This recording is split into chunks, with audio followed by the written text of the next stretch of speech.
Senhor. Fique à vontade se quiser usar isso aqui, se não quiser. Sim? Está ótimo. Queridos, a paz do Senhor. Amados, tome sua assento para eu fazer os agradecimentos, e aí eu não tomo o tempo dos irmãos em pé. Antes de mais nada, eu quero agradecer ao nosso Deus por esse privilégio de poder estar nesse estado tão abençoado e abençoador que é o estado do Mato Grosso. A convite do pastor Joabe, nos conhecemos, foi em Campo Novo de Parecis, né? Num congresso de jovens lá, que foi uma maravilha. E o pastor Joabe me fez esse convite já lá, e eu fiquei muito honrado.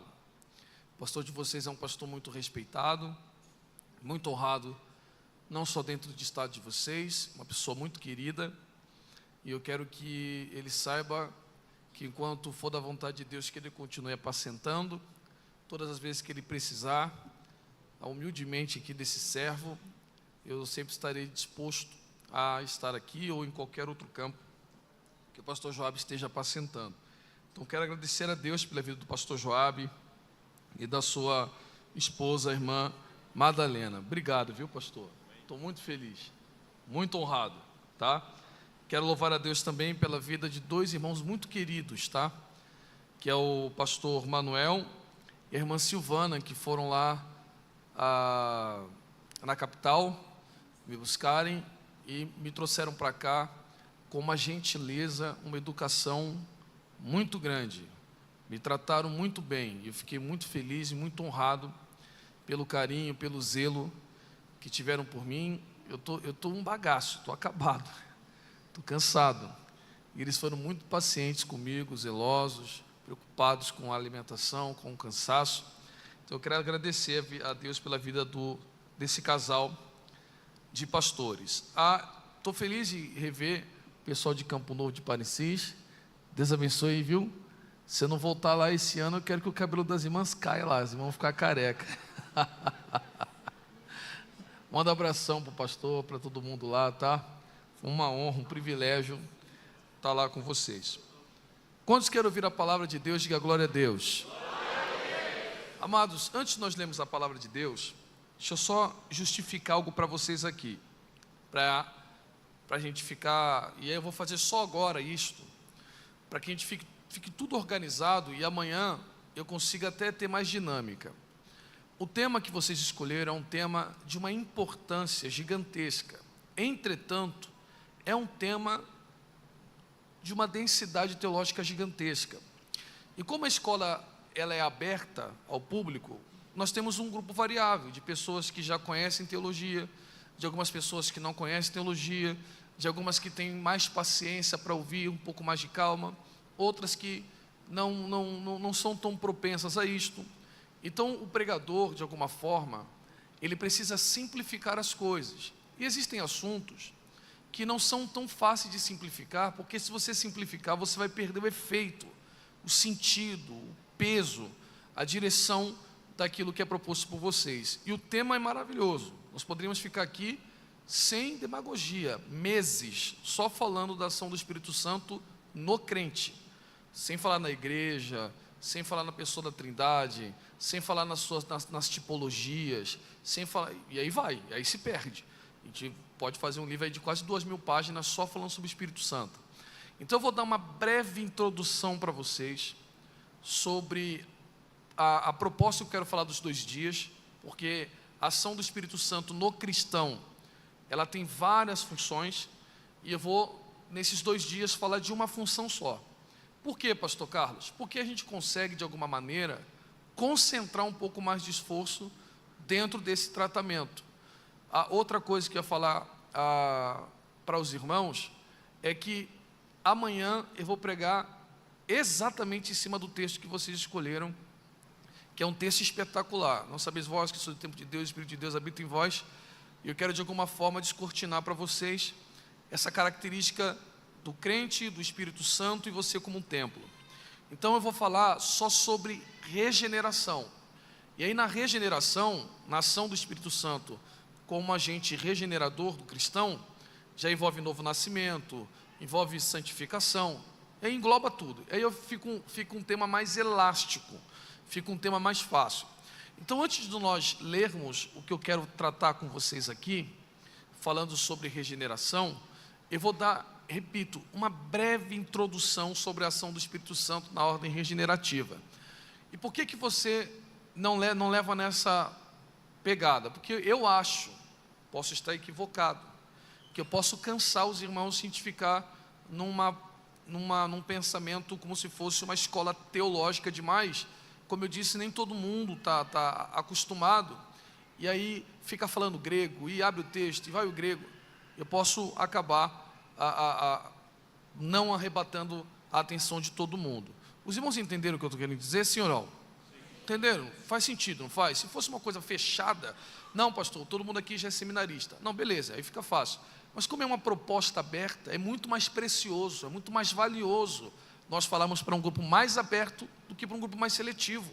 Então a ideia é trazer esses irmãos para algum tipo de conhecimento bíblico, e eu tenho que ser o mais simples possível para que a gente possa ser assertivo. Combinado?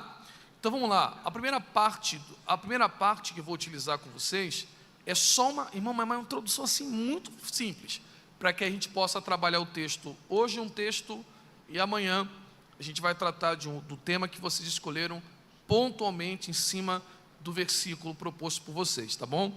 Então faça como o pastor Joab ensina. Se o pastor Joab ensina que os irmãos precisam colocar-se de pé para ler a Bíblia Sagrada, os irmãos coloquem-se, se não, permaneçam sentados, sempre respeitando a orientação pastoral. Abra sua Bíblia comigo na Epístola aos Romanos. Epístola aos Romanos.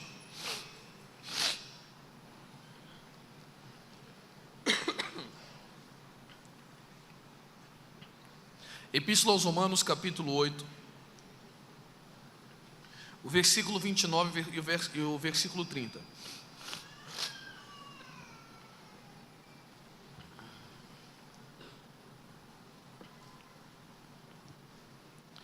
Romanos 8, 29 e 30. Pois aqueles que de antemão conheceu, também os predestinou para serem conforme a imagem do seu Filho, a fim de que ele seja o primogênito entre muitos irmãos. E aos que predestinou também chamou, e aos que chamou também justificou, e aos que justificou também glorificou. E se você puder e quiser, diga amém. Amém. Tome seu assento, por favor. Como eu disse, nós vamos pregar em outro texto, só vou aqui dar uma pequena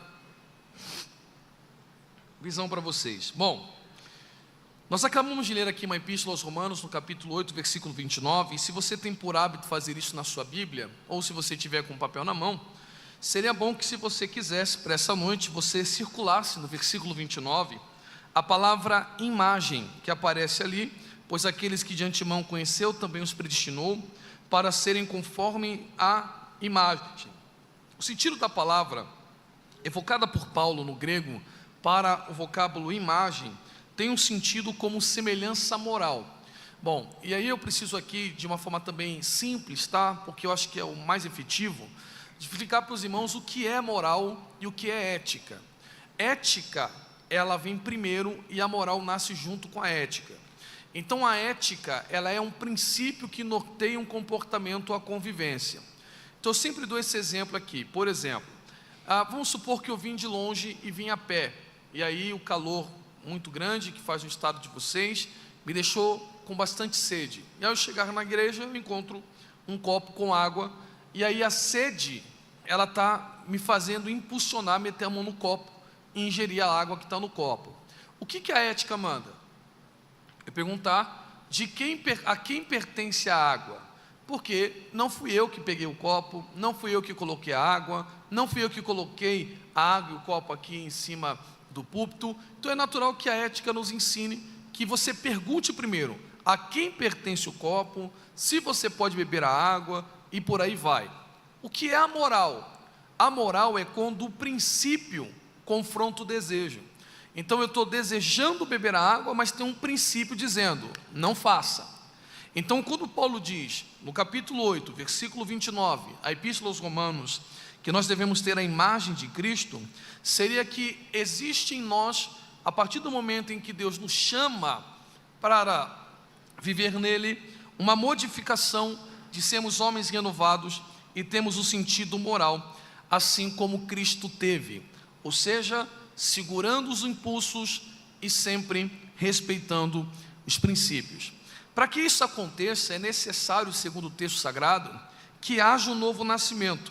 Se você quiser anotar, ou se você quiser abrir, lá no Evangelho segundo escreve João, no capítulo de número 1, o versículo de número 12, versículo 13, o apóstolo João escreve: contudo, aos que receberam e aos que creram em seu nome, deu-lhes o direito de se tornarem filhos de Deus, os quais não nasceram pela descendência natural, nem pela vontade da carne, nem pela vontade de algum homem, mas nasceram de Deus. Lembrando que esse nascimento que João está evocando, no capítulo 1, que ele é efetuado a partir do recebimento de Cristo Jesus como nosso Senhor e Salvador, ele também tem um suporte no próprio Evangelho joanino, num texto muito conhecido por nós, no capítulo 3, versículo 5 e versículo 7, que está dizendo: respondeu Jesus, digo-lhes a verdade, ninguém pode entrar no reino de Deus, se não nascer da água e do Espírito, e o que nasce da carne é carne, mas o que nasce do Espírito é Espírito. Não te surpreendas pelo fato de eu te ter dito, é necessário que vocês nasçam de novo. A expressão utilizada aqui também por João, em nascer de novo, pode ser traduzida tranquilamente como nascer do alto. O que o texto está evocando então? Que o agente que faz o crente nascer novamente, e aí mudando a filiação, é a ação graciosa do doce e poderoso Espírito Santo. Então, essa ação que faz o ser humano ser transformado, ter uma nova vida, e a partir dessa nova vida, ele passar a ter o caráter de Cristo, a vontade de Cristo, o pensamento de Cristo, uma vida cristã, quem está agindo nele, ou quem está efetuando esse novo nascimento, é a obra regeneradora do Santo Espírito de Deus.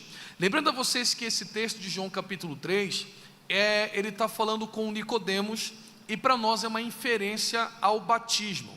E aí, é bom que eu deixe claro aos irmãos, que o batismo é um sacramento. O que nós chamamos de sacramento? É um mandamento.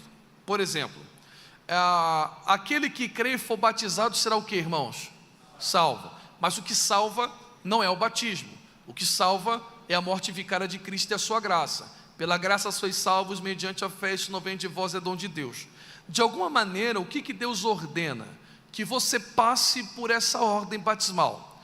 Agora, não basta o cristão só descer ao tanque, lavar o corpo, sai do tanque, já nasceu de novo. Não é isto. Se você só desce com o corpo na piscina, no rio, onde vocês efetuam o batismo, num tanque batismal, isso não faz com que você, de forma efetiva, esteja nascendo de novo, ok? O que faz você nascer de novo é o que Paulo atesta na segunda epístola aos Coríntios, no capítulo de número 5, versículo 17, e Paulo, de uma forma brilhante, ele diz: e assim, se alguém está em Cristo, é nova criatura, as antigas coisas já passaram, e eis que se fizeram nova todas as coisas. Ainda com a Bíblia aberta, vai lá em Romanos, por favor, no capítulo de número 2, versículo 25 e 29. Romanos 2, 25 e 29. Olha o que o apóstolo Paulo diz, e obviamente é de um brilhantismo gigantesco. Diz o apóstolo Paulo: a circuncisão tem valor se você obedece à lei, mas se você desobedece à lei, a circuncisão já se tornou incircuncisão. Se aqueles que não são circuncidados obedecem aos preceitos da lei, não serão eles considerados circuncidados? Aquele que não é circuncidado fisicamente, mas obedece à lei, condenará você, que tendo a lei escrita e a circuncisão é transgredor da lei. Não é judeu quem é o apenas exteriormente, na verdade, né? Não é judeu apenas aquele que é exteriormente, nem é circuncisão o que é meramente exterior e física. Não, judeu é quem o é interiormente, e circuncisão é operada no coração, pelo Espírito. Por quem? Por quê, irmãos? E não pela lei escrita. Para este o louvor não provém dos homens, mas de Deus. O que o apóstolo Paulo está dizendo? Não adianta você entrar no tanque e sair do tanque, só tomar um banho, como também não adianta você fazer a circuncisão e você ter um símbolo no físico que demonstra que você é judeu. O que o apóstolo Paulo está testando é o seguinte: olha, se você se diz cristão, mas não vive a vida de um cristão e de novo nascimento, isso não funciona, porque tudo parte do interior.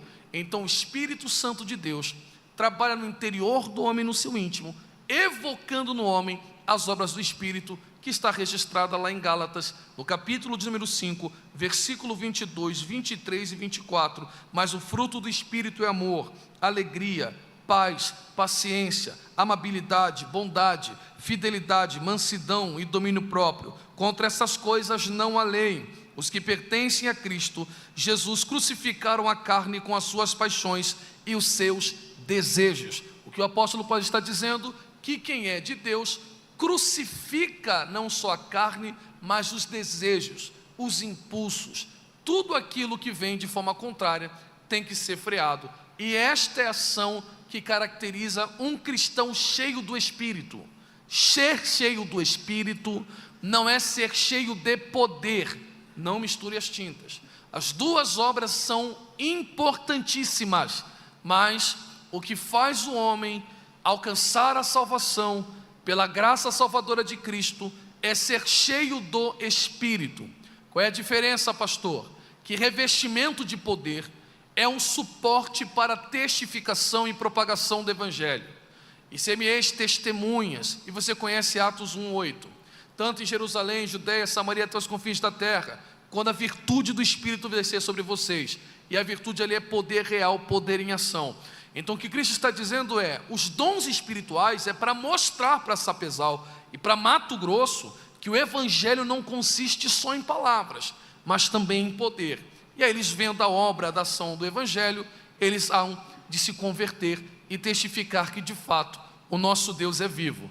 Mas o revestimento de poder é importante, mas não atesta a salvação, porque o próprio Cristo também dirá: e naquele grande dia muitos dirão, em seu nome preguei, profetizei, viajei, cantei, gravei CD, preguei em congresso. Ele dirá: apartai-vos de mim, porque eu não conheço. Você tinha a ferramenta, mas não era transformado. O que é que faz o homem mudar e ser cheio do Espírito? Não é o quanto ele prega, o quanto ela canta, o quanto ele toca, ou o quanto ele viaja, mas o quanto ele é transformado através do fruto do Espírito. Mentia e não mente mais, prostituía e não prostitui mais. E esta ação é que faz com que os mais antigos, que nem frequentaram uma escola teológica, mas diziam uma verdade gigantesca. E qual é a verdade? E naquele grande dia haverá surpresa. Muitos acharão que estão com o ingresso garantido para as bodas do Cordeiro, mas ficarão do lado de fora, porque eram só por fora, circuncidados na carne, circuncidados na lei, só tomaram um banho na piscina,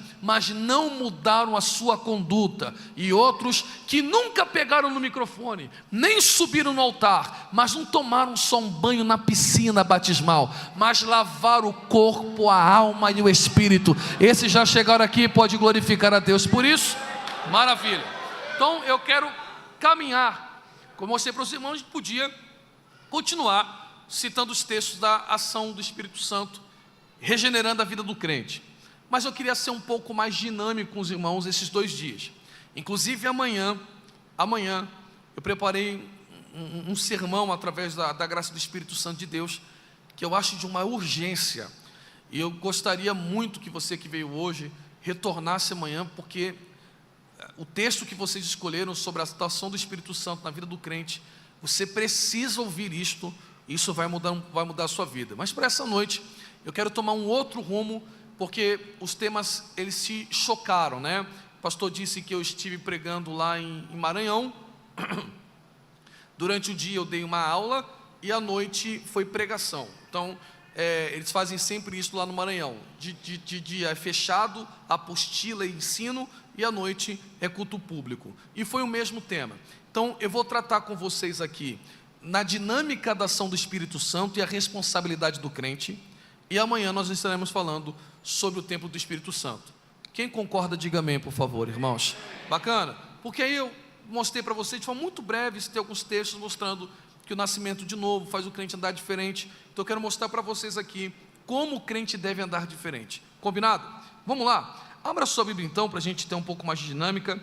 E aí eu prometo que eu não seguro mais os irmãos. Vá lá no Novo Testamento, Epístola aos Gálatas. Epístola aos Gálatas.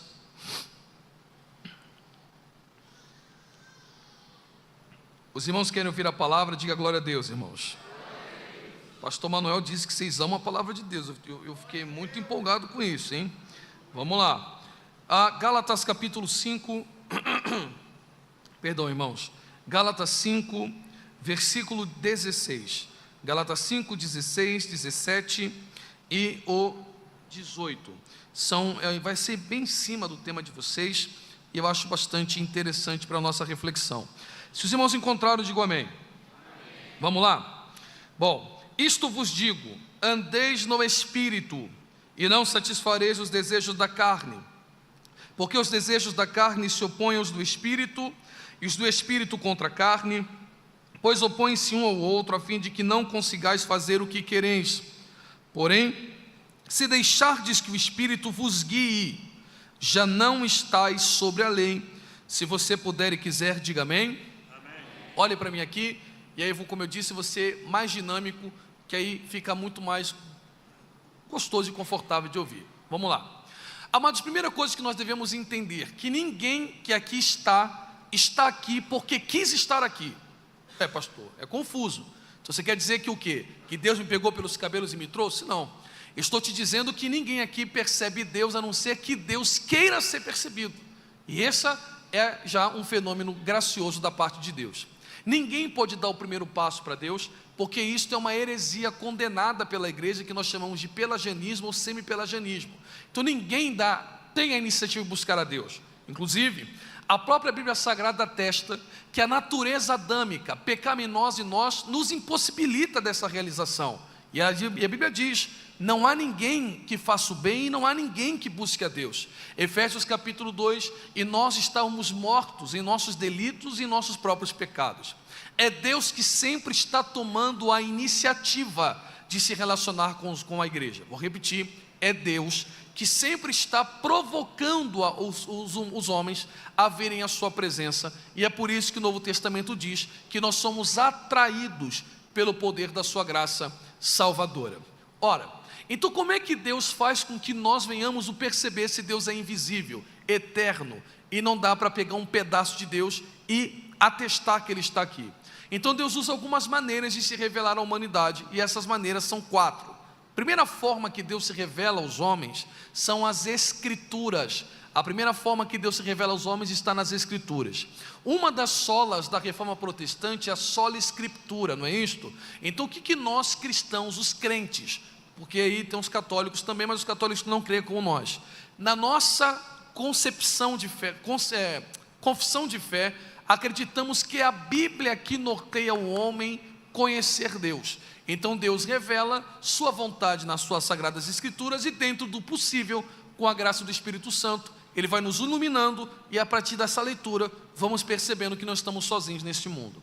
A segunda forma de Deus se revelar à humanidade se dá através da natureza. Então você observa a natureza, observa a criação e entende que nada pode vir do nada. Inclusive, isso não é um dilema cristão, tá? Houve um período na filosofia que nós chamamos de pré-socrática, que é um período antes do filósofo chamado Sócrates, que basicamente os filósofos discutiam 2 assuntos, arquê e physis. O que é isso, pastor? O que os filósofos diziam? Nem crente eram. Que existe um elemento que é o ponto de partida que gerou todas as coisas. Então ele chama esse elemento de uno, que é o arquê.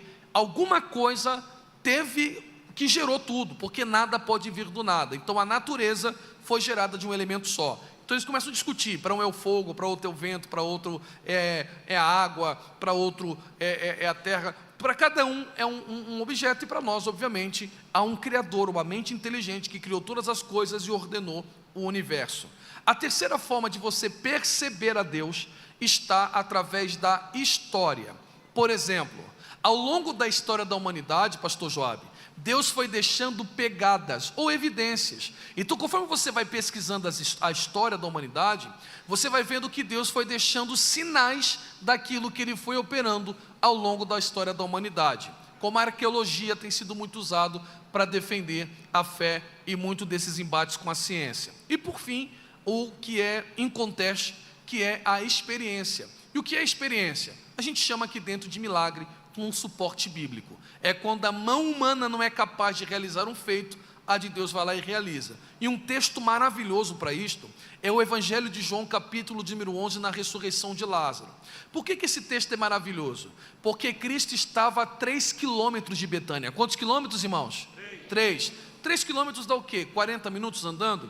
Então Cristo poderia andar 50 minutos e chegar na casa de Lázaro. Ele estava a 3 quilômetros só. E ele para e espera 4 dias, porque para alguns judeus, não para todos, a alma vai embora do corpo só após o 4º dia. E ele faz isso de propósito, a fim de que o nome dele fosse glorificado. Então quando ele chega lá, a pedra já está posta e a família, inclusive na pessoa de Marta, já diz: não, olha, Senhor, eu sei que você é o meu irmão, mas ele já está cheirando mal. E aí quando a pedra é tirada, a oração de Cristo é a chave. Ele diz o quê? Senhor, mostra para eles que o Senhor sempre me ouve. O que ele está querendo dizer? Através da ressurreição de Lázaro, eu não quero edificar a fé dos 12 que estão comigo, eu quero sacudir Betânia inteira. Tanto é que no segmento do capítulo 11, os judeus iam para a festa da Páscoa procurar saber quem era Cristo Jesus. Então tem hora que Deus para você está demorando, mas na verdade Ele está tirando a sua capacidade de ação, porque aonde a sua mão alcança, Sapezão não vai dizer que foi Deus, vai dizer que foi teu currículo, vai dizer que foi teu dinheiro, vai dizer que foi sua amizade, vai dizer que foi a tua capacidade. Mas quando o teu recurso acabar e Sapezal achar que Deus te abandonou, Jesus vai pisar em Betânia, vai rolar a pedra, o nome dele será glorificado. Então Deus se dá para se revelar à humanidade dessas 4 maneiras. Essas 4 formas são formas de você perceber a Deus. Continuar conhecendo Ele, aí é outros 500. Então a única forma de você continuar conhecendo a Deus é só através das Sagradas Escrituras. Irmãos, eu sou pentecostal, eu gosto do poder de Deus, mas sem palavra está fora. Então a igreja protestante deve se dedicar ao ensino, dentro do possível, das Sagradas Escrituras, porque ela que vai me revelando quem é Deus, quem é o Espírito, quem é Cristo, sua vontade, o que é santo, o que é profano, o que é céu, o que é condenação, o que é graça, o que é pecado original, o que é pecado natural. É só as Sagradas Escrituras que vai nos norteando para isso. Então quem quer continuar conhecendo a Deus, deve se debruçar ao texto sagrado. E aí é lindo. Por que é lindo? Porque conforme você vai lendo a Bíblia Sagrada, o que você percebe? Que Deus é tão grandioso, mas tão grandioso, que se Ele fosse se revelar da forma que Ele é, a gente não ia conseguir entender quem Ele é. O que Deus faz então? Ele se reduz, pastor, ao nosso intelecto, pastor Joab. Deus é tão misericordioso que Ele vai se reduzindo e vai se simplificando, dentro do possível, tá? Vou te dar um exemplo. Deus não tem contorno porque Deus é Espírito, tá, irmão? Deus não tem mão, Deus não tem olho, Deus não tem orelha. E o texto que diz: a mão de Deus não está encurvada, não está mirrada, nem os ouvidos tapados. Antropomorfismo. É a atribuição do corpo humano a Deus. Então Deus pega características físicas suas, pega para si, para você entender como Ele está agindo, como Ele está trabalhando, que Ele está te ouvindo, senão a gente nem ia entender. Ou como antropopatia: Deus está irado, Deus está com ciúme, Deus está alegre, etc. São atribuições dos nossos sentimentos a Deus, para entendermos a forma que Ele trabalha. Até aí está todo mundo me acompanhando, sim ou não, irmãos? Maravilha? Então o que você vai percebendo? Além disto, Deus vai utilizando maneiras na Bíblia Sagrada de figuras, a fim de que a relação dele conosco fique mais clara. Aí as figuras vão ao infinito. Por exemplo, Ezequiel 34, 31. Vós, pois, são as minhas ovelhas. O que nós somos de Deus, irmãos? Ovelha. Então Ele é o nosso pastor. Mateus capítulo 13, você conhece o joio e o trigo. Então nessa seara tem joio e tem trigo. E aqui dá uma mensagem, principalmente só para os obreiros, espetacular. e eu vou aqui só deixá-la, porque quando os agricultores veem que cresce joio e trigo, diz a Bíblia que o inimigo semeou joio, e aí os trabalhadores vão até o dono da seara e diz o que para o fazendeiro? Olha, você não quer que a gente meta a mão no joio e arranque o joio com força? Ele diz, não, deixai crescer os dois juntos. Então o joio e o trigo até cresce junto. O problema é que quando vai crescendo, o trigo ele vai morrendo. Vocês estão numa região agrícola, vocês sabem disto. Então o trigo, quanto mais ele cresce, mais ele se desprende da terra e mais a cabeça dele fica curva. E o joio costuma ser mais rígido. Então o joio não quer curvar a cabeça. E o trigo? O trigo está crescendo aqui. É como se ele estivesse dizendo para o agricultor, já que você me plantou em sapezal, eu preciso crescer, eu preciso trabalhar, eu preciso prosperar, eu preciso calçar, eu preciso vestir. Mas eu quero que você saiba que nada desse crescimento está me prendendo aqui. Quanto mais eu cresço aqui, mais eu estou solto para o Senhor e mais a minha cabeça está encurvada para a glória do seu louvor, ok? Então você tem esse simbolismo. Mateus capítulo 5, versículo 13 e 14, vocês são o sal, a luz deste mundo. E segunda epístola aos Coríntios, onde eu quero trabalhar com os irmãos, rapidinho aí, acho que uns 30, 40 minutos eu consigo. 2 Coríntios 11, 2, porque o zelo que tenho por vós é um zelo que vem de Deus, visto que vos tenho preparado para vos apresentar como uma virgem pura. Como quem, irmãos? Participem. Como quem, irmãos? Uma virgem pura, para um só esposo, e também que é saber que é Cristo. Então vamos lá, fazer essa pausa aqui, e olhe para mim, e eu vou trabalhar isso aqui 20 minutinhos, e eu entrego o microfone. O que Paulo está dizendo? Olha, vocês de sapezal, vocês são ovelhas, Deus é o pastor. Vocês são o trigo, Ele é o agricultor. Ele é a videira, vocês são os ramos. Ele é a pedra, vocês são as pedras. Ele é o sumo sacerdote, vocês os sacerdotes. E por aí vai. Mas ele diz, vocês nunca são, na relação matrimonial, macho.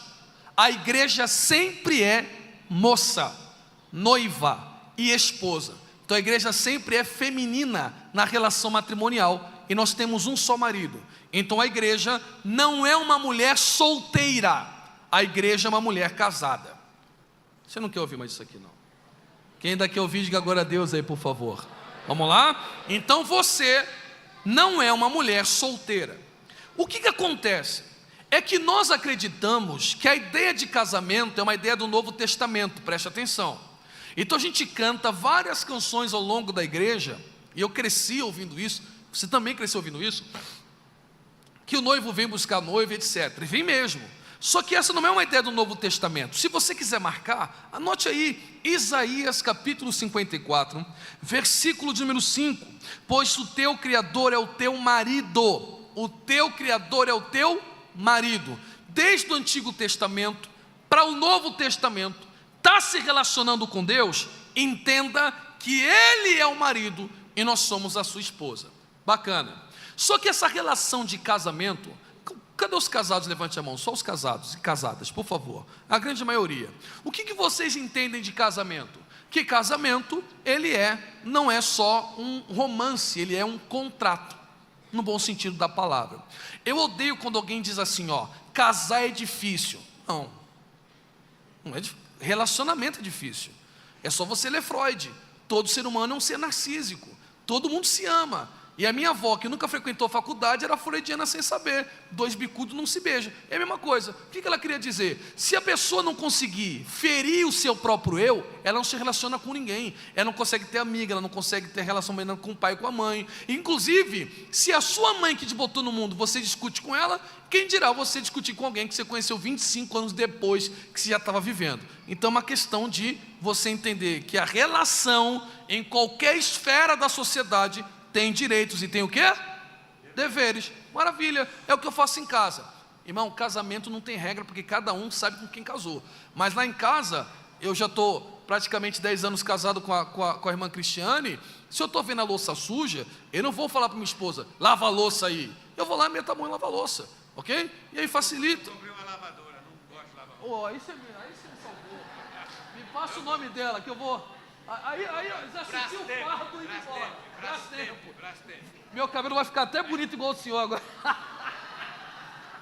Maravilha. Pô, aí, tá vendo, irmãos? Senão não adianta, senão vai ter conflito. Cada um tem homem que cozinha melhor do que a mulher, é ou não é? Tem camarada que cozinha muito bem. Eu não sei fazer um arroz. Eu não sei fazer arroz. Eu queimo tudo. Então o que eu estou dizendo? Tem direito e tem dever. Só que o que sustenta o casamento é amar. Se você não amar a pessoa, você amar características da pessoa, seu casamento não vai dar certo, porque essa característica pode parar.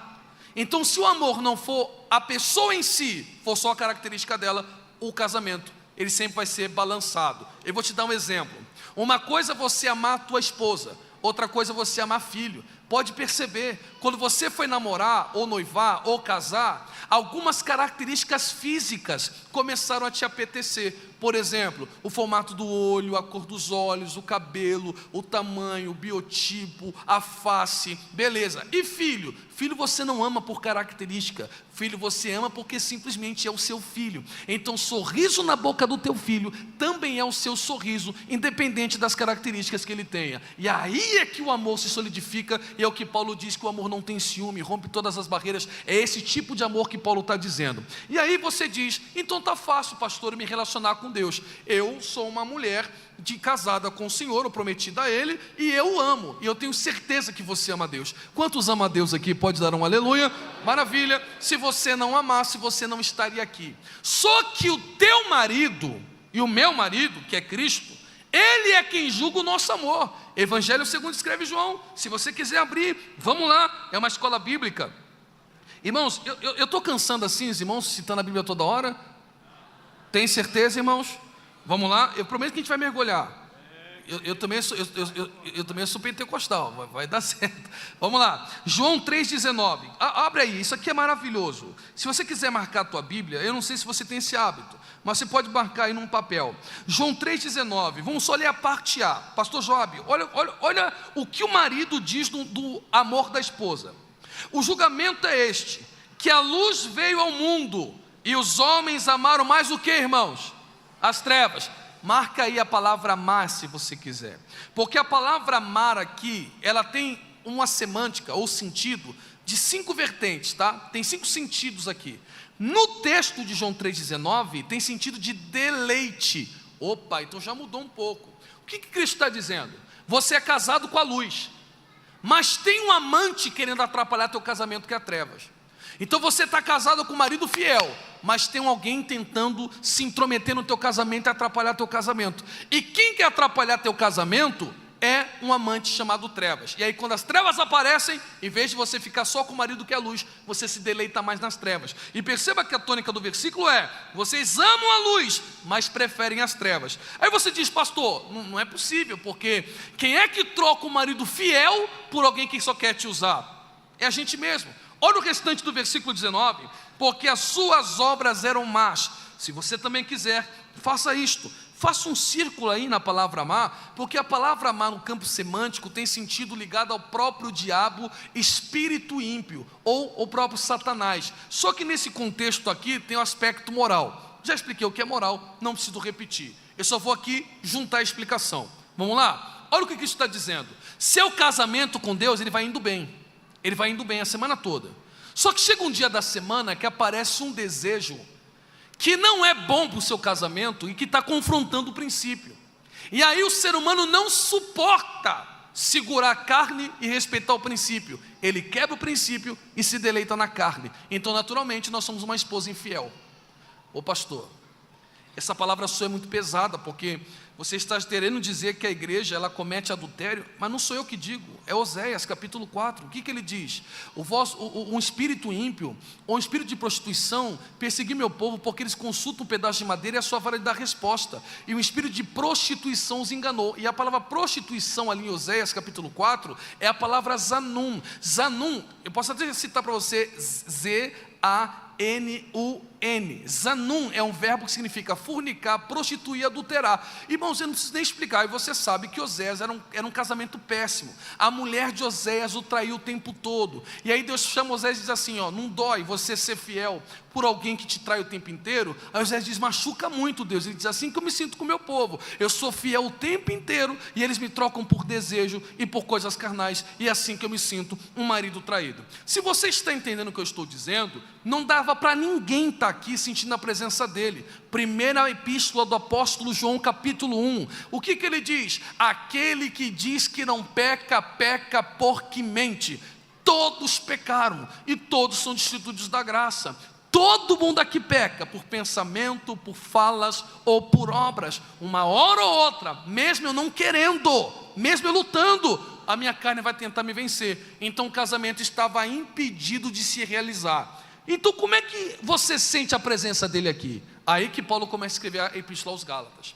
A Epístola aos Gálatas, irmãos, é um desdobramento de Romanos.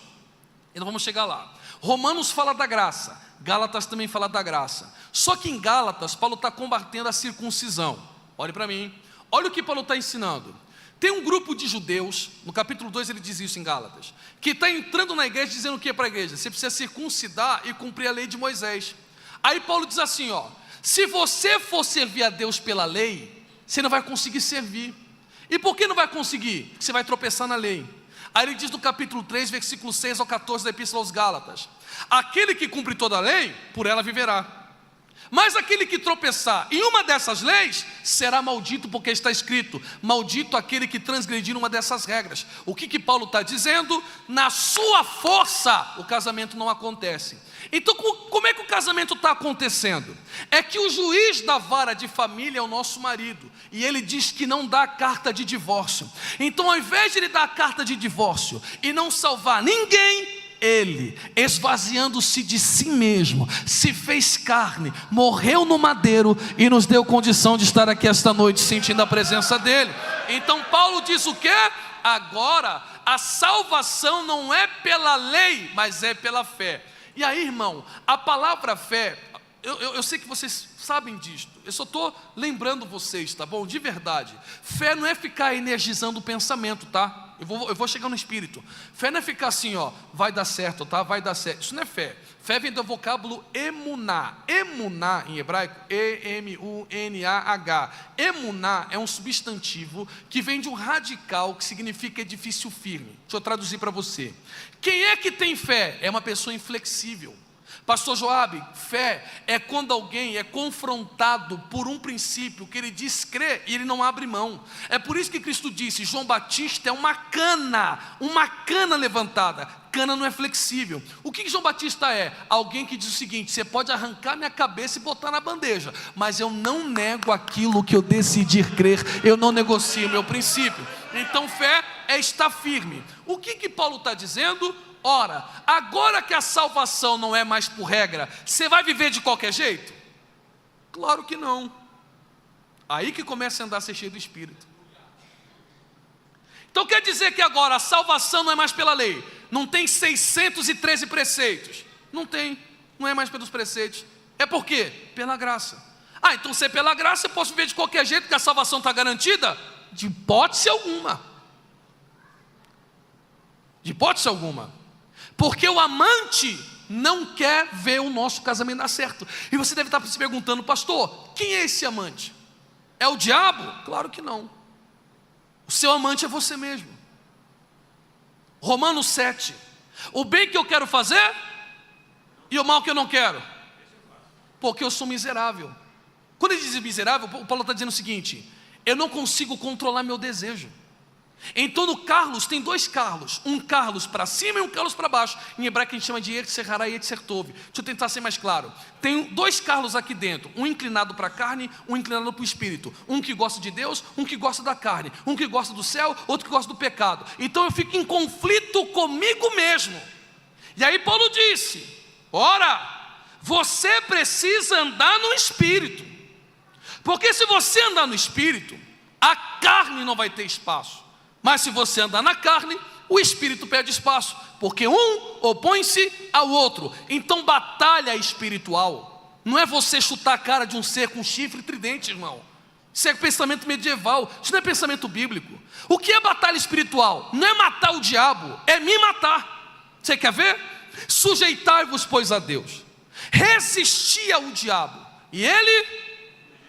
O que é se sujeitar? Se converter. Qual é o princípio da conversão? Não vivo mais eu, mas Cristo vive em mim. Quais são os poderes do diabo contra a igreja? Só dois: tentar e acusar. E o que é a tentação? Só na Bíblia. Tentação é isso aqui, ó. Nós não somos tentados por coisa alguma, a não ser por aquilo que nós desejamos. Então quem está morto não tem desejo, quem está morto não tem vontade, quem está morto não tem impulso. O que a Bíblia está dizendo? Se você está sujeito a Deus, você morreu para você mesmo, deixou Cristo viver em você, e a carne não tem mais espaço, e o diabo perde a sua força. Qual é o papel do diabo? É ser parceiro da minha carne.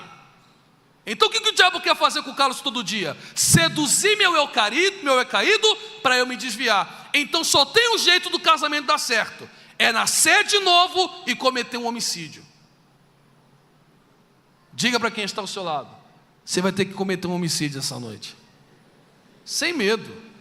Diga: você vai ter que matar a tua carne.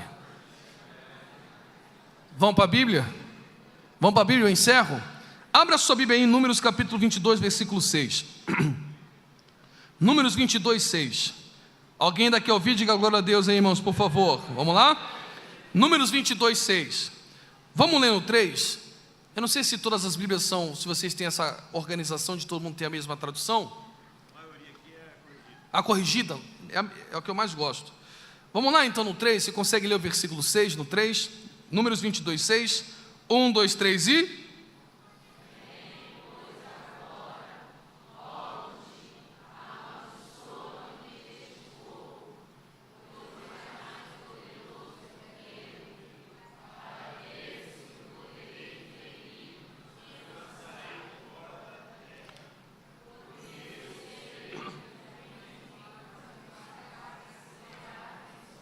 E quem o quê?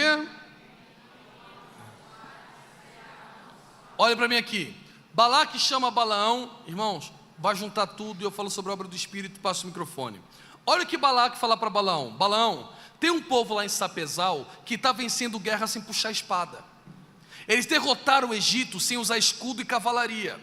Alguma força sobrenatural está fazendo a Assembleia de Deus de Sapezal vencer.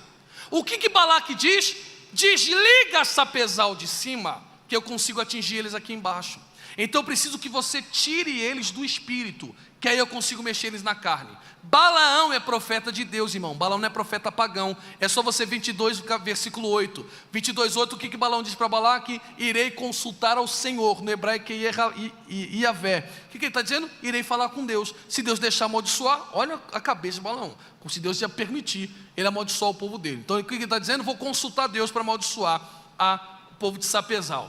Quando Balaão vai amaldiçoar, você conhece o texto, são 7 maldições, viram 7 bênçãos. Há uma das bênçãos mais marcantes, qual é? Contra Israel não há encantamento. Em outras palavras, ele está olhando para Balaque e está dizendo: Balaque, não dá para parar a igreja de Cristo atacando a igreja de fora para dentro, não vai funcionar. Pode baixar decreto de lei, pode chamar Supremo Tribunal Federal, pode levantar rei, pode levantar império, pode levantar China, Rússia, os árabes. Ninguém pode parar a igreja, porque quem sustenta a igreja não é dízimo e oferta. Quem sustenta a igreja é o texto bíblico que diz: Pedro, sobre esta pedra eu edifico a minha igreja, e as portas do inferno não prevalecerão contra ela. Inclusive, num casamento judaico, há um documento nupcial chamado de Ketubá, que o marido garante para a esposa que vai proteger ela. Então Balaão está dizendo o que para Balaque? Sapezal o teu marido. E o marido não vai deixar a Assembleia de Deus fechar as portas. Só que Balaão consegue amaldiçoar. Ah, pastor, que é isso? Está na Bíblia. Números 31, verso 16. Número 31, versículo 16. Falei verso é salmo. Versículo 16. O que Moisés diz? Ele diz: olha, não se esqueçam do conselho de Balaão, no que deu ocasião lá em Baal Peor, aonde vocês prevaricaram contra o Senhor. A palavra prevaricar aí é Maal. Maal significa ato de infidelidade. Balaão volta para Balaque, e o que ele diz para Balaque, irmãos? Ô Balaque, não dá para parar sapezal de fora para dentro, você tem que parar sapezal de dentro para fora. Como é que eu paro o sapezal de dentro para fora? É simples, não é mexer no dinheiro, é mexer no desejo deles. Se eles caírem na carne e romperem com o princípio, o marido vai se afastar do casamento, e aí eles vão ser feridos. Isso acontece. Números capítulo 25, ele manda mulheres de Moabe para lá. Alguém daqui ouviu? Diga glória a Deus, por favor, irmãos. Vamos mergulhar agora. Ele manda mulheres de Moabe para lá. As mulheres de Moabe, que é de Balaque, têm relação sexual com os cabeças da tribo. Isso aí também dá outra mensagem. Através da relação sexual, elas pegam os líderes da tribo, pastor Jabe, e levam para o culto de Baal Peor. Baal significa marido, e não dá para ter dois. Quando Deus olha o povo, deixando de estar com ele, para casar com Baal, o que ele faz? Fica com Baal. Ficou com Baal, a praga começa a matar o povo. Então o que mata o povo não é andar no deserto, é ser infiel. Opa! Conforme o povo começa a morrer, todo mundo começa a chorar. E aqui que eu queria chegar. Aqui está alguém cheio do Espírito. Moisés chora, Miriam chora, Arão chora. Conforme está todo mundo chorando, um homem chamado Zinri, da tribo de Simeão, pega na mão da filha de Balaque, chamada Cosbe, entra na tenda, está tudo aí, em Números 25. Entra na tenda para ter relação sexual com Cosbe. Conforme ele vai tendo relação sexual, um moço chamado Finéias, me permita, pastor Jorge, pega uma lança e vai lá na tenda. Deus não mandou ele ir, preste atenção nisso, ninguém mandou, está todo mundo chorando. Aí Finéias pega uma lança assim, pastor Jorge, ele invade a tenda e numa lançada só ele mata os dois. Quando ele mata os dois, a praga cessa. Quando a praga cessou, Deus olhou para Moisés e diz assim, ó, pode parar de chorar, tá? Porque choro não resolve pecado. Eu vou parar de pregar, você não quer mais ouvir não. Pode parar de chorar, porque ficar chorando não vai resolver a situação. Só Finéias, diz a Bíblia, entendeu meus ciúmes, entendeu meu zelo. Eu nem precisei mandar. Finéias disse, eu sei que meu marido é ciumento, e se o pecado está querendo me matar, eu vou matar o pecado primeiro, para ter uma vida santa diante de Deus. Agora olha que maravilhoso isso.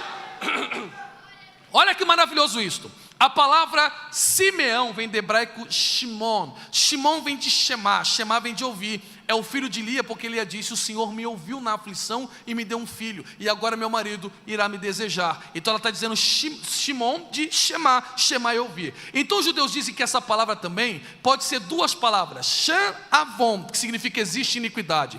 Se você juntar as três traduções que eu acabei de escrever para vocês, vocês têm uma frase. Qual é a frase? Quem é Finéias? Finéias é assim, ó, 2024, todo mundo brincando com a graça de Deus. 2024, todo mundo vivendo de qualquer jeito. 2024, a praga matando o povo de Deus. Em vez do povo voltar para o Senhor, só chora e cai no desejo. E Finéias, ele está com a lança na mão, todo culto dizendo, eu estou disposto e preparado a matar tudo aquilo que me faz ouvir o que Deus não se agrada. Agora olha que precioso, quando Finéias mata Zinri, a Bíblia diz que Deus muda um decreto. E qual é o decreto? Ele havia dito, sacerdote só da linha de Arão. Mas como Finéias pegou na lança e matou o que matava a nossa relação, ele pegou na lança, eu peguei no caderno de promessa. Agora não é só sacerdote como Arão, agora terá sacerdote da linha de Finéias. E o que o sacerdote faz, irmão?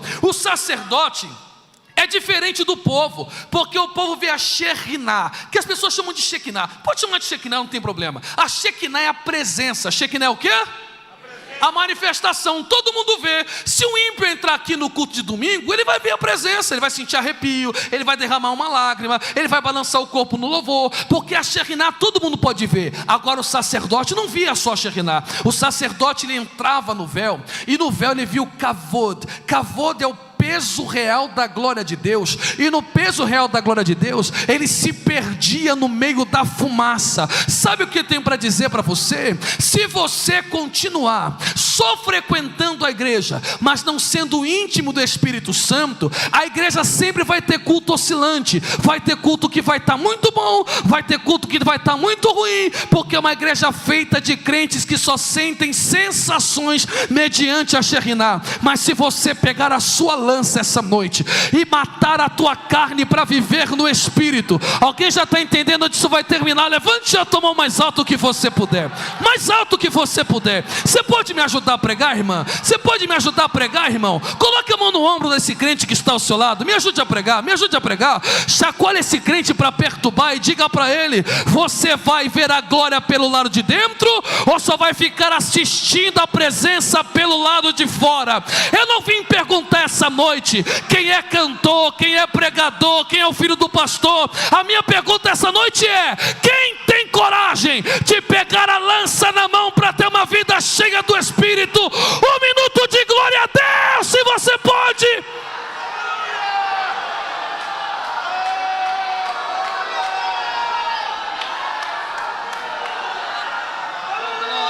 Abra a boca, irmão, abra a boca, irmã, abra a boca, irmão, abra a boca. Se a sociedade não quer, Sapazão quer ter uma vida cheia do Espírito, cheia do Espírito. Cheia do Espírito.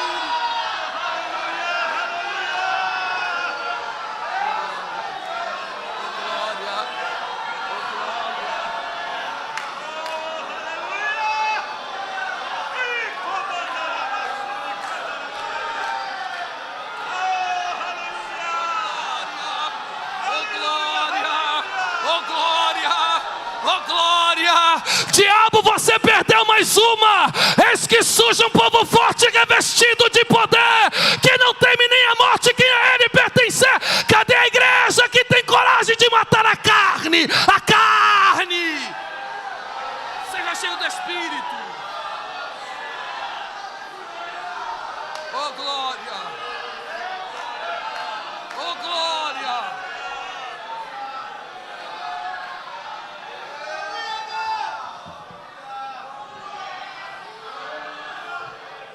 Eu já irei concluir. Eu não queria entrar nesses meandros, mas como é uma escola, e eu estou falando na Bíblia, não é desabafo, eu vou dizer um negócio para vocês. No Antigo Testamento, Deus ordenou. Eu disse ordenou. Eu disse o quê? Ordenou, é um mandamento. Existem 6 vezes que Deus diz: não se esqueça. É uma ordem. Dessas 6, uma é: não se esqueça da língua venenosa de Miriam. A gente chama isso de Lashon Hará. Lashon Hará é língua venenosa, tá? Para você que não sabe, Deus ia matar Miriam só porque falou da mulher de Moisés. Cuidado, irmão, com as conversas depois do culto. Que pecado não é só adultério e fornicação não, tá, santo? Quem fala mal do seu irmão causa doença nos ossos. E doença nos ossos, a coluna dos ossos, porque naquela época não tinha remédio para tratar dor no osso. Você tira o direito de defesa da pessoa. Eu lembro uma vez, tá indo para a internet isso, né? Eu ia dar um testemunho aqui, mas deixa para lá. Tá indo para a internet? Eu ia falar um testemunho aqui, mas é muito pesado.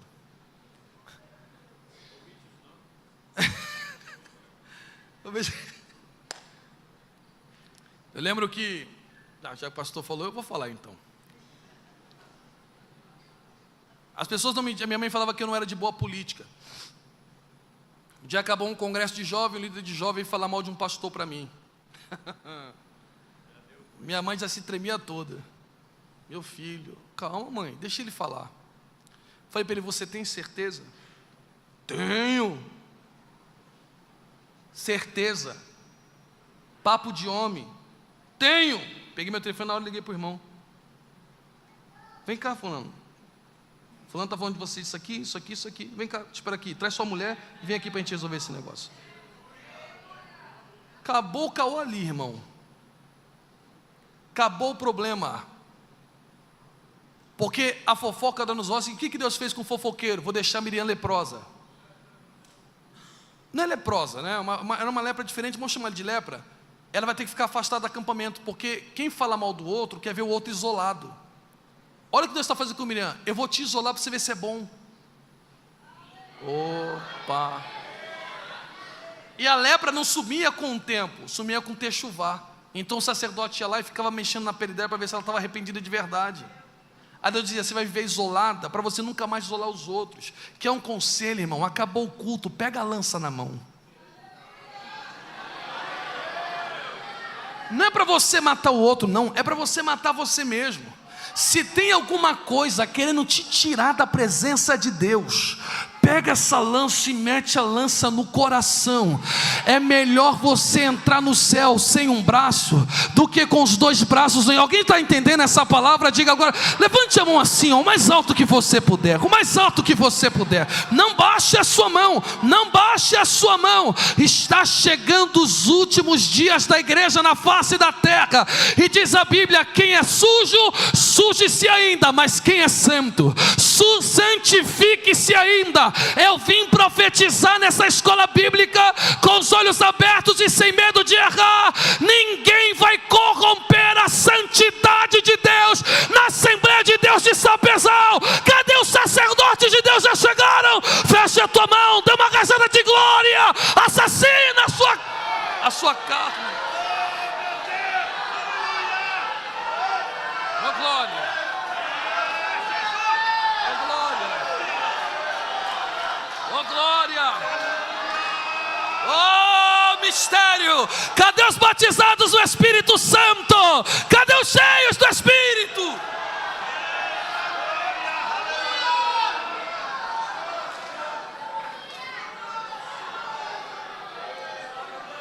A palavra sacerdote em hebraico é kohen.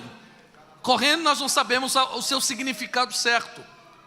Para alguns, a palavra sacerdote tem um radical para se encurvar, e para outros é a palavra se levantar. Então a gente não sabe. Então, já que não sabe, eu uso as duas. O que o sacerdote é? É aquele que quanto mais ele se prostra, mais Deus levanta ele. Agora, Salmo 119, e eu passo o microfone.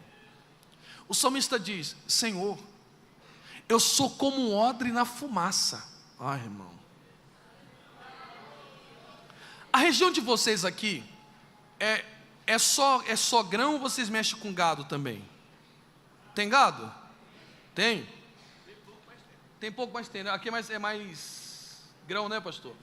Para encerrar, o odre, ele era feito com o couro do animal. Então, quando você corta o couro do animal, o couro pode ficar muito longo. Então eles têm que preparar o couro, porque o odre vai receber vinho, vai receber leite, vai receber água, e não pode vazar. Você não quer ouvir isso aqui? Quem quer ouvir, diga glória a Deus aí, por favor. Então você pega o couro do animal e leva ele para ser curtido na fumaça. E aí ele vai diminuindo.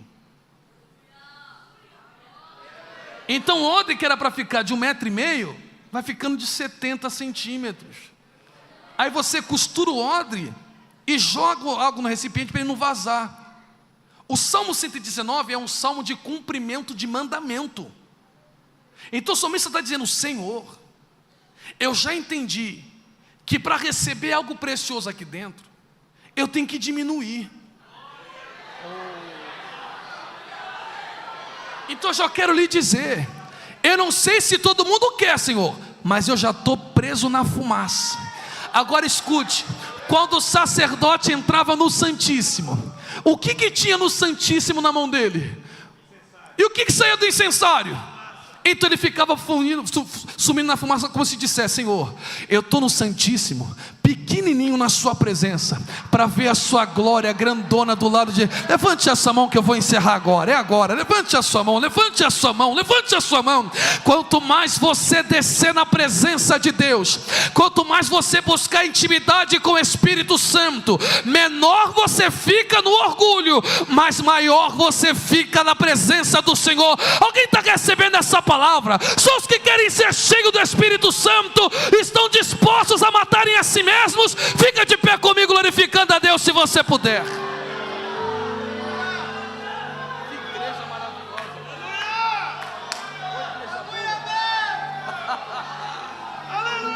Oh glória! Oh glória! Oh glória! Ah! Aleluia!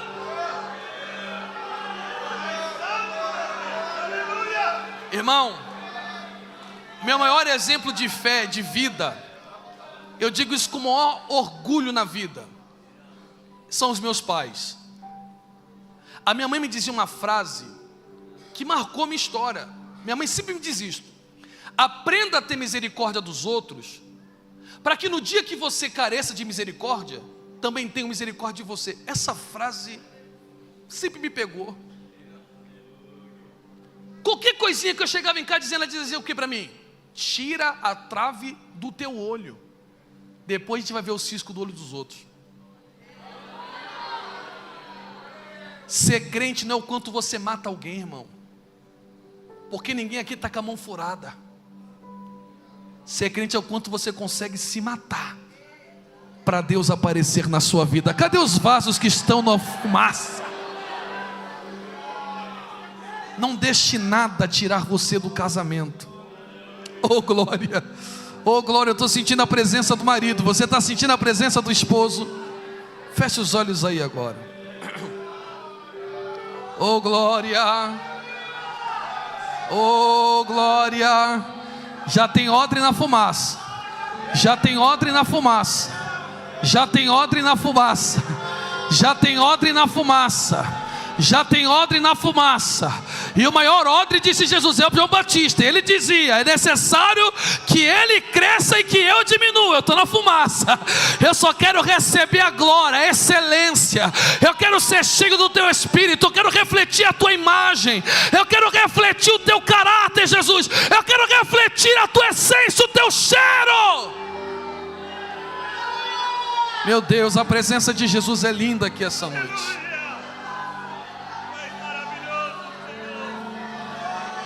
Eita coisa boa, ei Assembleia de Deus.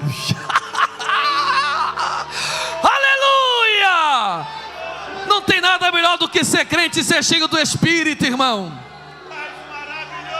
Não tem nada melhor do que ser cheio do Espírito.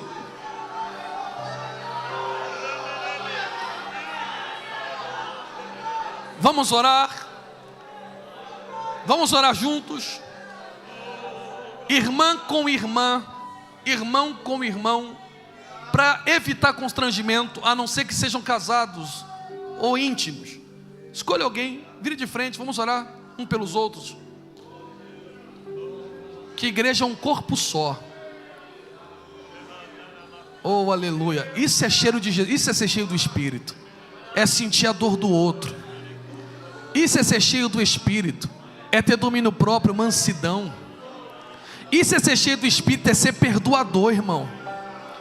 Isso é ser cheio do Espírito, não é ser zombador. Oh, maravilha.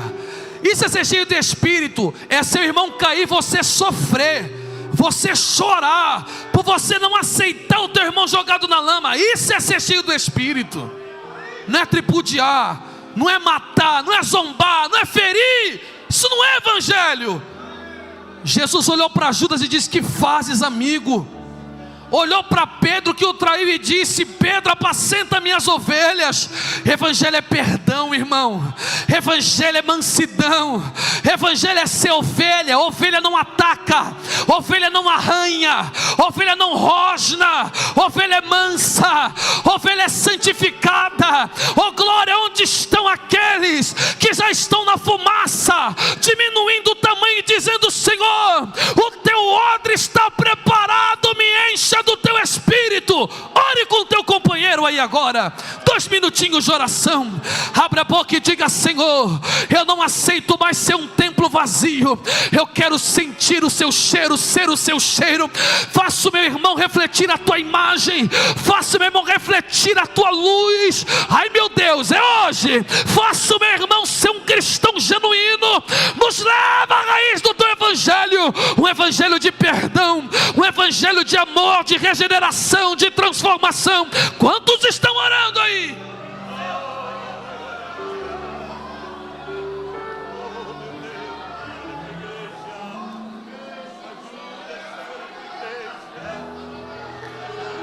Eu já coloquei as minhas vestes brancas, estou só te esperando.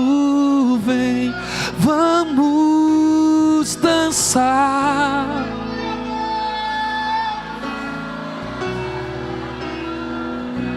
Deus está renovando. Maranata, tem fogo nos olhos. Eu não imaginava que era lindo assim, que era lindo assim, meu noivo.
Aleluia, continue adorando, porque Deus está ministrando em várias pessoas, em várias vidas. Estão sendo ministradas pelo poder da palavra de Deus nesta noite. Oh glória, aleluia. Deixa, irmão, deixa o Espírito Santo fazer a obra. Não impeça que Ele faça a obra que Ele determinou para a tua vida nesta noite. Não impeça, não impeça. Deixa a água fluir.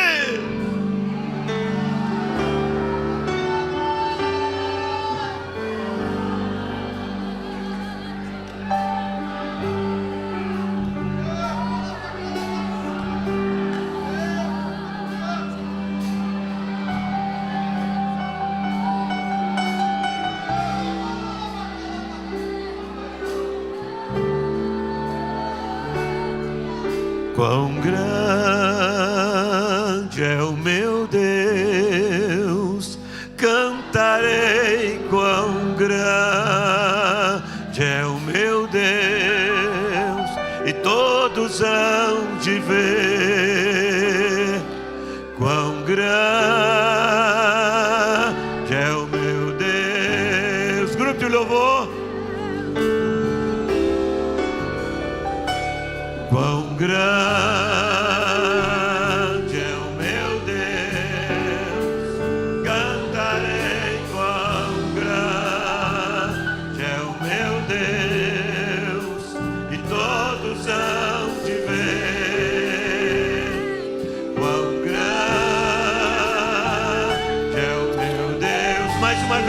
grande. Aleluia! Quão grande é o meu Deus, cantarei quão grande é o meu Deus, e todos hão de ver quão grande é o meu Deus. Enquanto o grupo de louvor louva, você adora. Adore, se entregue, aleluia. Irmão, este é um momento especial. A palavra tocou você, o Espírito Santo está agindo aí. É só você se entregar. Jesus te batiza com o Espírito Santo agora. Jesus cura as tuas enfermidades agora. Jesus te renova nesta hora. Sua voz, temer com sua voz, com grande. Oh, declare a grandeza desse Deus. Oh, aleluia. Cantarei com grande é o meu Deus. Aleluia, seja tocado nesta noite. Seja renovado. Você é batizado com o Espírito Santo. Seja renovado, canta em mistério, louva em mistério, aleluia. Ao tiver um crente batizado com o Espírito Santo, seja renovado pelo poder da palavra, seja renovado, seja batizado com o Espírito Santo. Oh meu Deus, aleluia. É isso que a gente quer, irmão, ser cheio do Espírito.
Levante as mãos para o céu. Declare, levante com as mãos levantadas. Quão grande, quão grande, quão grande. Grandioso é o Senhor. Grandioso é o Senhor. Não há Deus como o nosso Deus. Não há Deus como o nosso Deus. Grandioso, poderoso. Oh.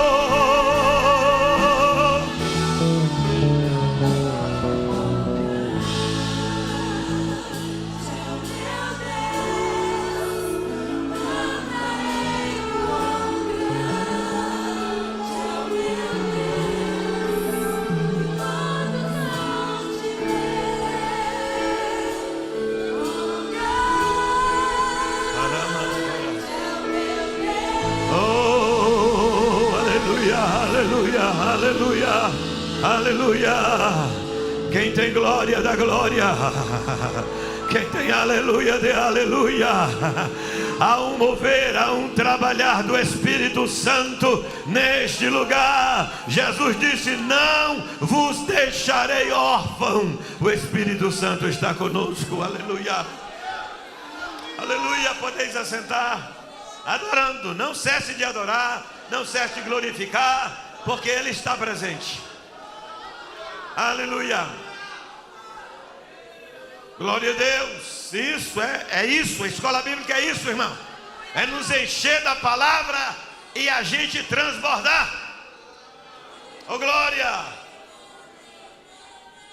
Aleluia. Aleluia. Irmã Josimara, louve ao Senhor.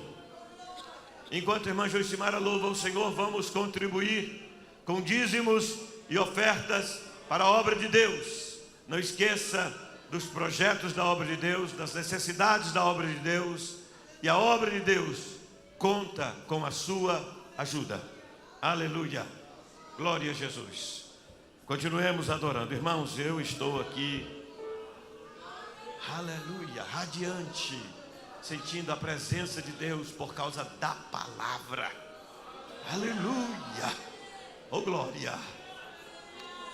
Deus é maravilhoso. Deus é maravilhoso. Aleluia. Digno é o Cordeiro de ser adorado. Contribua com alegria nesta noite.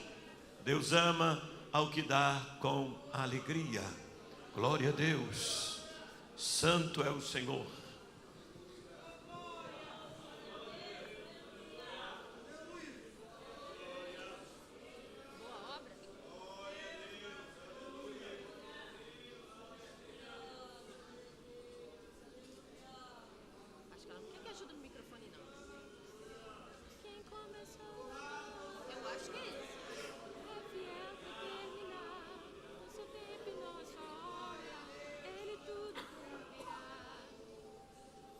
Cumprimenta a igreja com a paz do Senhor. Oh, aleluia! Oh, Deus Santo.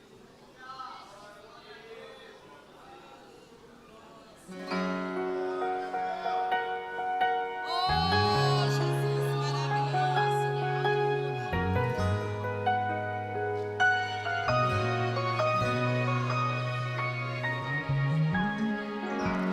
Quem começou a boa obra é fiel para terminar. No seu tempo e na sua hora, Ele tudo cumprirá. Passa os céus e passa a terra, sua palavra não vai passar. Porque mais fiel que Ele nunca houve, não haverá.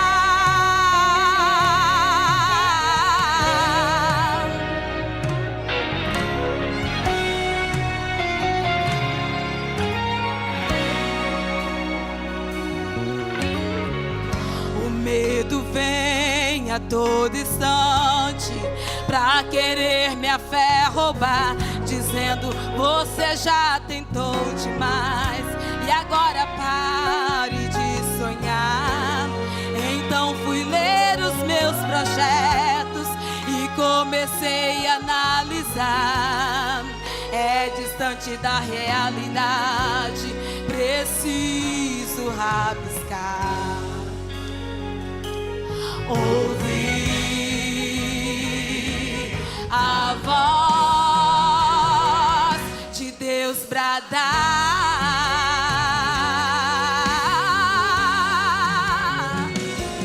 dizendo: filho, espere um pouco, que agora eu vou falar.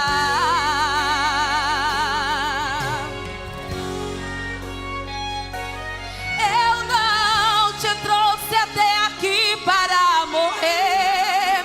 Será que você se esqueceu? Eu penso mais alto que você, e os meus caminhos é maior que os seus. Então levante a cabeça e volte a projetar. Não risque nada do papel, porque sou fiel pra realizar. Quem começou a boa obra é fiel pra terminar. No seu tempo e na sua hora, Ele tudo cumprirá. Passa os céus e passa a terra, sua palavra não vai passar. Porque mais fiel que Ele nunca houve, não haverá. O homem te prometeu e depois se arrependeu. surpreendeu, mas fiel é Deus, fiel é Deus. Disse que iria te ajudar e depois foi embora, mas fiel é Deus, fiel é Deus. Não falha, não tarda, mas sempre chega na hora exata.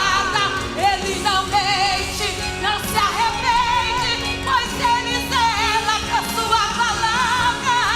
Já prepare o coração pra ver Deus contemplar essa linda obra que ele começou na sua vida, e você vai cantar. Oh, quem começou a boa obra é fiel pra terminar. No seu tempo e na sua hora, ele tudo cumprirá. Passa os céus e passa a terra, sua palavra não vai passar, porque mais fiel que ele nunca houve, não haverá. Quem começou a boa obra é fiel pra terminar. No seu tempo e na sua hora, ele tudo cumprirá. Passa os céus e passa a terra, sua palavra não vai passar, porque mais fiel que ele nunca houve, não haverá.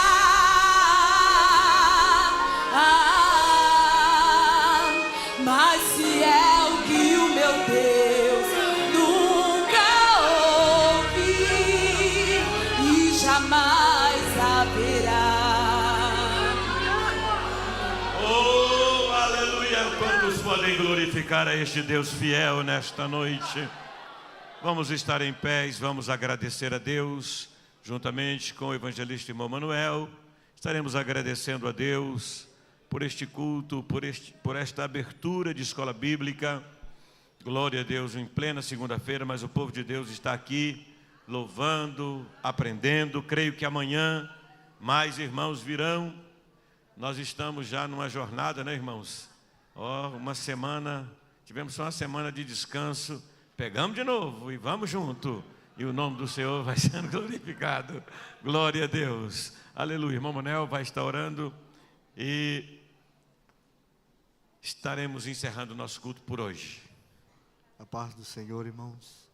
Oremos. Eterno e soberano Deus, aqui estamos na Tua presença, gratos, Senhor, nesta noite, pelo que ouvimos, Senhor, pelo alimento, a qual o Senhor tem trazido aos nossos corações, ó Deus de poder. Pai, que assim permaneça e que o Senhor continue, Senhor, ó Papai querido, junto conosco durante, Senhor, esta semana de bênção. Pai, assim oramos, despede o Teu povo em paz, em nome de Jesus, amém. Amém, glória a Deus. Irmãos, não faça compromisso amanhã para depois das 19h30. Você já tem um compromisso, amém? Vamos continuar aprendendo e Deus vai continuar nos ajudando e nos abençoando em nome de Jesus. Que o amor de Deus, a graça do Senhor Jesus, a comunhão maravilhosa do amado Espírito Santo seja com toda a igreja do Senhor Jesus Cristo. E nós dizemos amém. Deus